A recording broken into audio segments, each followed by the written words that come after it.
నమస్కారం వెంకటేశ్వర గారు, బాగున్నారా? యా, నమస్తే అమ్మా. నమస్తే అమ్మా. నమస్తే అండి, బాగున్నారా? నాగేశ్వరరావు గారు కదా? నమస్కారం తల్లి. కదా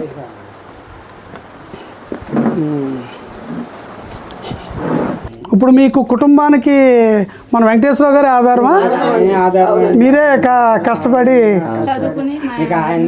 చూసుకుంటున్నారు అందరినీ. వెరీ గుడ్ అండి, ఎక్సలెంట్ ఎక్సలెంట్. మరి ఈ ఉద్యోగానికి డిఎస్సి ఉద్యోగం రావడానికి ముందు ఏం చేసేవారు? ప్రైవేట్ స్కూల్లో చేసేవారా? ఓకే. ఎంత ఇచ్చేవారండి? ఒక 15,000 వచ్చాయి ప్రైవేట్గా చదివా చేసేవారు. ఇంకా తర్వాత డిఎస్సి రాయడం. Okay okay. అంటే ఇప్పుడు 2018లో మిస్ అయిన మీరు మళ్ళీ ఇప్పటి వరకు లేదు, మధ్యలో అదేలే జగన్మోహన్ రెడ్డి గారి హయాంలో ఒక్క పోస్ట్ కూడా తీలే. అరే అరే అరే అరే 2018 అంటే మాకు ఆప్షన్ ఉండదు కదా సార్, అది ఆప్షన్. అవును, నోటిఫికేషన్ ఇచ్చాడు, అందులో పోస్టులే లేదు సార్ అసలు, సోషల్ పోస్టులు. అప్పుడు చాలా డిసప్పాయింట్ అయ్యాం. అది కూడా క్యాన్సిల్ అయిపోయింది, పోస్టింగ్ జరగలే. నోటిఫికేషన్ రిలీజ్ చేశారు, అది మళ్ళీ క్యాన్సిల్ కూడా అయిపోయింది. పోస్టులు అనేవి లేవు సార్, సబ్జెక్ట్కి వచ్చి 0 పోస్టులు అలా క్రియేట్ చేశారు. అది మన గవర్నమెంట్ వచ్చిన తర్వాత క్యాన్సిల్ చేస్తారు. మళ్ళీ మెగా డిఎస్సి ఇచ్చారు. అవును, దాని మీద రిక్రూట్మెంట్ జరగలేదు సార్. అది కూడా ఎన్నికల ముందు మామూలు జస్ట్ ఫిబ్రవరిలో అనుకుంటా, 2019 ఫిబ్రవరిలో ఒక నెల ఉందానికి ఏదో డమ్మీ నిరుద్యోగులు మోసం చేయడానికి ఒకటి రిలీజ్ చేశారు. 0 పోస్టులు ఉన్నాయి సార్ అప్పుడు మా సబ్జెక్ట్ సార్. 2018లో 1 మార్కుతో డిఎస్సి కోల్పోయిన మీకు మళ్ళీ ఇన్నేళ్ళు పట్టింది. 7 ఏళ్ళ సుమారు 7 ఏళ్ళు పట్టింది. అది అంటే జగన్మోహన్ రెడ్డి గారు నోటిఫికేషన్ ఇవ్వకపోవడం వల్ల నేను 7 ఇయర్స్ వెయిట్ చేయాల్సి వచ్చింది. ఎట్లా సాధించారు దీన్ని? అదే సార్, నేను 2018 నుంచి కూడా మ్యారేజ్ తీసుకున్నాను సార్. అది మిస్ అయిపోయిన తర్వాత పిల్లలు 2 పిల్లలు పుట్టారు సార్. నాకు మార్నింగ్ స్కూల్కి వెళ్తూ ఉండేవాడిని, ఈవినింగ్ 1 hour 2 hours అలా సెట్ చేసుకుని, అంటే టైం సెట్ చేసుకుని పిల్లల్ని చూసుకుంటూ ఫ్యామిలీని చూసుకుంటూ నైట్ టైం 1 hour 2 అంటే ప్రైవేట్ స్కూల్ అనేటప్పటికి మనకి అంత టైం అనేది ఉండదు సార్, కొంచెం పని ఒత్తిడి కూడా ఉంటుంది కాబట్టి ఆ ఉన్న టైంని చూసుకుంటూ నేను ఫ్యామిలీస్ని కూడా కొంచెం అమ్మగారు నాన్నగారిని, అంటే అటు ప్రైవేట్ ఉద్యోగం చేసుకుంటూ ఇటు పిల్లలు జాగ్రత్తగా చూసుకుంటూ, మీ భార్య ఏమో వారు అక్కడ వీడ్ హాస్పిటల్లో ఆవిడ జాబ్ చేస్తూ ఓ పక్కన ఇన్నిట్ల మధ్య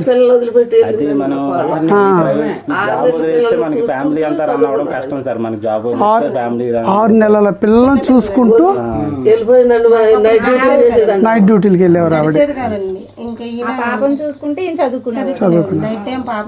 చాలా అసలు చాలా మంచి పోరాటం అండి మీది. ఈ విజయం వెనకాల చాలా నిద్రలేని రాత్రులు, చాలా కష్టాలు.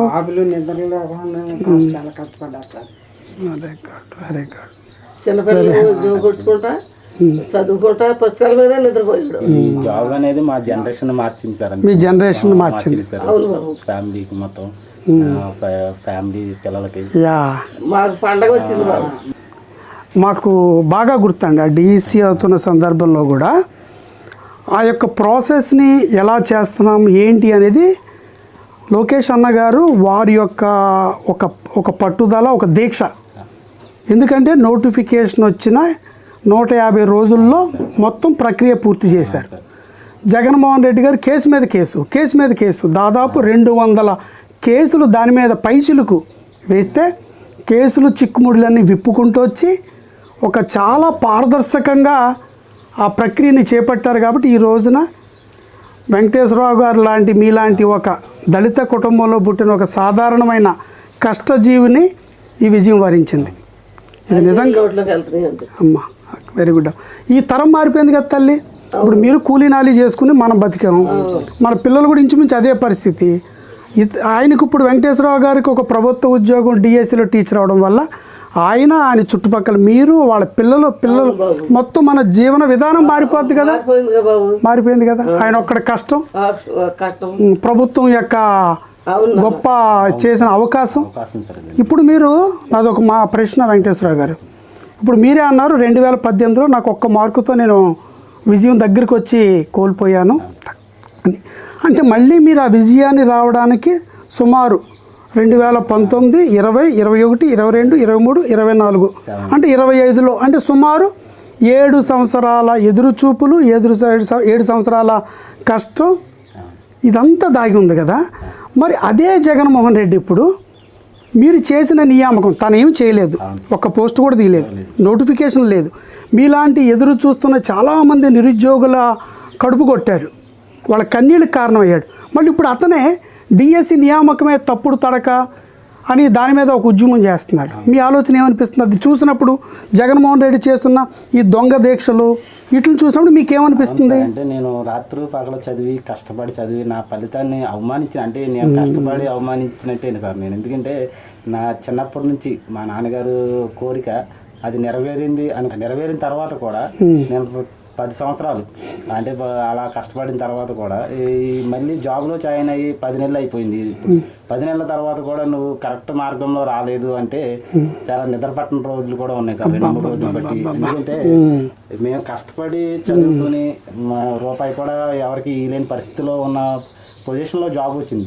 ఆ జాబ్ని మేము ఎలా సాధించామనేది మాకు తెలుసు సార్. కష్టపడిన వాడు ఏమీ చేయలేని వాడికి ఏదో చేసిన వాడిని బురద చల్లడం తప్పితే ఏమీ లేదు సార్. నేను ఎంత కష్టపడానో తెలుసు సార్. రాత్రులు నిద్రలేని రాత్రులు చాలా గడిపాను సార్. అలాంటిది కూడా మళ్ళీ జాబ్ వచ్చాక కూడా అలా ఎడ్యుకేషన్ చేయడం అనేది మమ్మల్ని అవమానించినట్టుగా సార్. అది ఇంతమంది పేద జీవితాల్లో ఒక వెలుగు, మీ కష్టానికి ఒక గుర్తింపు, ఒక అవకాశం ఈరోజు వచ్చింది సార్ నారా చంద్రబాబు నాయుడు గారు వల్ల. అవును సార్. సమాజంలో ఇప్పుడు నన్ను చూస్తే చాలా మంది రెస్పెక్ట్గా చూస్తున్నారు సార్. అంటే జాబు అనేటప్పటికి కొంచెం రెస్పెక్ట్, ఆ రెస్పెక్ట్ని ఏంటంటే బయటకు వెళ్ళేటప్పటికి దాన్ని బురద అంటే ఏదో అవమానించినట్టుగా ఆ గౌరవాన్ని అవమానిస్తున్నారు, కష్టాన్ని అవమానిస్తున్నారు సార్. అది ఆయన చేయలేకపోయినది కూడా ఆయన మన మీద బురద చల్లుతున్నాడు. అంటే శుభ్రంగా పోతున్నాము మా పేద కుటుంబం, దానికి చాలా నేను బాధపడుతున్నాను. ఏం అక్కర్లేదు వెంకటేశ్వర గారు. చంద్రబాబు నాయుడు గారు ఉన్నారు అక్కడ, నారా చంద్రబాబు నాయుడు గారు, నారా లోకేష్ గారు ఉన్నారు. ఏమి వీళ్ళ యొక్క దొంగ ఉద్యమాలు, దొంగ దీక్షలకి వీళ్ళన్నిటికీ వెనకడిగేసేవాళ్ళు కాదు. ధైర్యంగా ఉండండి. చంద్రబాబు నాయుడు గారు ఉన్నారు, మనకి నారా లోకేష్ అన్న ఉన్నారు, శాసనసభ్యుడిగా నేనున్నాను. ఏగ వాళ్ళనివ్వం. మీ విజయాన్ని అవమానపరిస్తే కూడా ఊరుకోము. ప్రజాస్వామ్యబద్ధంగా ప్రజాస్వామ్య వ్యవస్థలో ఓకే కొన్ని విషయాల్లో భరించాలి కాబట్టి భరిస్తున్నాం అంతే. ఈ రోజున మీరు పడ్డ కష్టాలను వాళ్ళు అవమానపరుస్తుంటే మాకు గుండె రగిలిపోతుంది. ఇంతమంది పేదలు ఈ రోజున ఎంత దుర్మార్గుడయ్యా అంటే అతను తనకు 5 ఏళ్ల కాలంలో ఒక నోటిఫికేషన్ లేదు, ఒక ఉద్యోగం లేదు. మీరే మంచి ఉదాహరణ. 2018లో ఒక్క మార్కుతో కోల్పోతే మళ్ళీ కనుక నోటిఫికేషన్ వచ్చింటే ఈ పాటికి మీరు ఉద్యోగంగా కొంత ఆర్థికంగా కూడా వెసులుబాటు వచ్చి ఉండేది. కేవలం అతను రావడం వల్ల మీది వెనకబడిపోయింది. కాబట్టి ధైర్యంగా ఉండండి. ఖచ్చితంగా మేమందరం ఉన్నాం. మా అందరికంటే మనందరికంటే దేవుడు లాంటి వారు నారా చంద్రబాబు నాయుడు గారు. ఆయన ఎంత గొప్పవారంటే తల్లి, మొత్తం ఆయన హయాంలోనే 196,620 మందికి ఉద్యోగాలు వచ్చినాయి. డిఎస్సి ద్వారా టీచర్ ఉద్యోగం ఆయన హయాంలోనే 196,000 పైచిలకు. ఈరోజు ఆంధ్రప్రదేశ్ రాష్ట్రంలో మీరు ఏ టీచర్ని కదిపినా మీకు ఎప్పుడు ఉద్యోగం వచ్చిందా అంటే చంద్రబాబు నాయుడు గారు. థ్యాంక్ యూ వెంకటేశ్వరరావు గారు. వెరీ హ్యాపీ మీ విజయాన్ని. మనం దేవరపల్లిలో ప్రోగ్రామ్ పెట్టినప్పుడు వచ్చారు కదా, అప్పుడు ప్రోగ్రామ్ కూడా చేసాం. ఓకే, ఇదేనా మన ఇల్లు? రండి రండి, ఇల్లు చూద్దారండి. ఇక్కడ ఈ కూటమిలోనే ఉంటున్నాను. ఆ జాబ్ రాబట్టే. మీరు ఏ రూమ్ లో కూర్చొని చదువుకున్నారు? ఇదేనా? ఇదేనా మీరు విజయం సాధించిన రూము? ఇవి దానికి సంబంధించినవేనా? Okay okay. ఎక్కడే కూర్చున్నావరా? ఎక్కడే కూర్చుని ప్రిపేర్ అయ్యారా? కూర్చున్నాను సార్. ఇద్దరు అన్నయ్య నేను ఉండేవాళ్ళం, అటువైపు అన్నయ్య ఉంటారు సార్. Very good. ఆయన ఒక 6 మార్కులు చెప్పారండి. ఇప్పుడు ఈయన చెప్పారు చూడండి, ఆయన 6 మార్కులు. మరి ఆయన ఈసారి ట్రై చేయలేదా? మొన్న సార్ అంటే దగ్గరికి వచ్చింది, అలాగే మళ్ళీ గ్యాప్ వచ్చింది. ఓకే తల్లి, అమ్మా మంచి విజయం సాధించారు మీ వారు. కాకపోతే దుర్మార్గులు ఈ విజయం మీద కుట్ర. అలాగే తల్లి, అమ్మా ఓకే తల్లి, వెళ్ళొస్తాను. మీరు కూడా ఆల్ ది వెరీ బెస్ట్. సమాజానికి ఒక మంచి గురువులు అవ్వాలి మీరు. వేలాది మంది విద్యార్థులకు మార్గదర్శనం అవ్వాలి, మంచి భవిష్యత్తుని ఇవ్వాలి. ఎందుకంటే నారా లోకేష్ గారు ఒక యజ్ఞంలాగా, ఒక తపస్సులా చేసి దీన్ని మనందరికి అందించారు చాలా కాబట్టి మనం దాన్ని నిలబెట్టుకోవడంతో పాటు సమాజానికి మంచి పౌరుల్ని, విద్యార్థుల్ని తయారు చేసి వాళ్ళకి మంచి భవిష్యత్తు ఉండే బలమైన వ్యక్తిత్వం ఉన్న, నిర్మాణం ఉన్న వ్యక్తులుగా తయారు చేయండి గురువులుగా. మళ్ళీ కలుద్దాం. నమస్కారం తల్లి.